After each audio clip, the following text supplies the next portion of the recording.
Здравейте, дами и господа, драги гости! Позволете ми накратко да изясня конкурса Букет, който е под патронажа на нашия любим лидер доктор Ахмед Доган и с председател господин Лютви Местан и координатор госпожа Мукадес Албан. Целта на самия конкурс е да повиши интереса на младите хора към изкуството и към традициите на етносите в България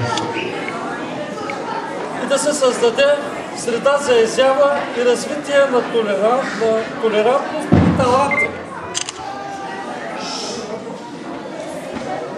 И като отговор на тази програма...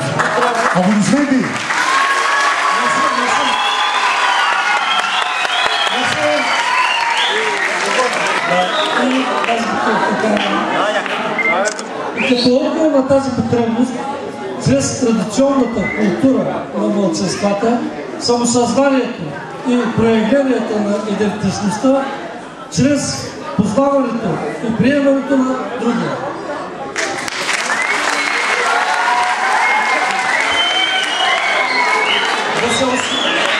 Да се отстоява свободата и възпитава на толерантност между българи, турци, роми, арменци и евреи.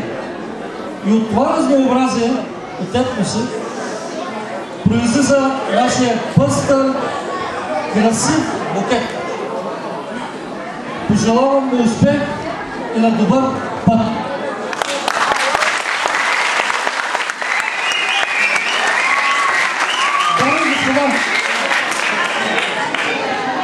Нека да ви представя и нашите гости.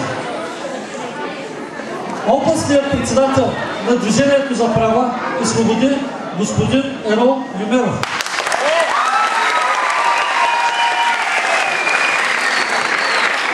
И водача на листата на Движението за права и свободи господин Радослав Ривански.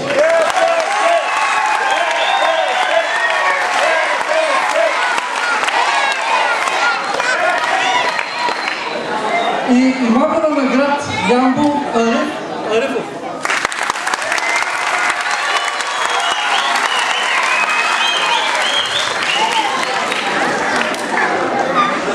А сега позволете ми, като на всеки конкурс, да ви представя и журито, който ще оценява по критерии. Първо, тематична обвързаност с мотото и целите на конкурса. Второ, актьорско майсторство и дикция. Трето, художествено оформление, реквизит и костюми. Четвърто, целично въздействие. И така, председател на журито е областният координатор по култура господин Люманов.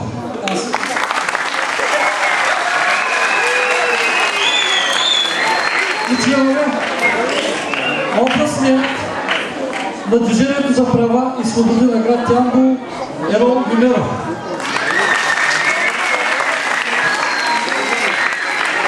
Вокалистът на музикалния състав Емин Бехденов.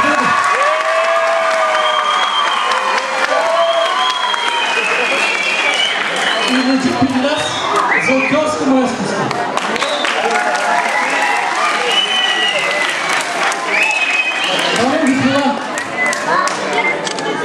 С вашите аплодисменти сега се явяват участниците ви в местния ямболски обичай на ГДС с ръководител Осман Алиев.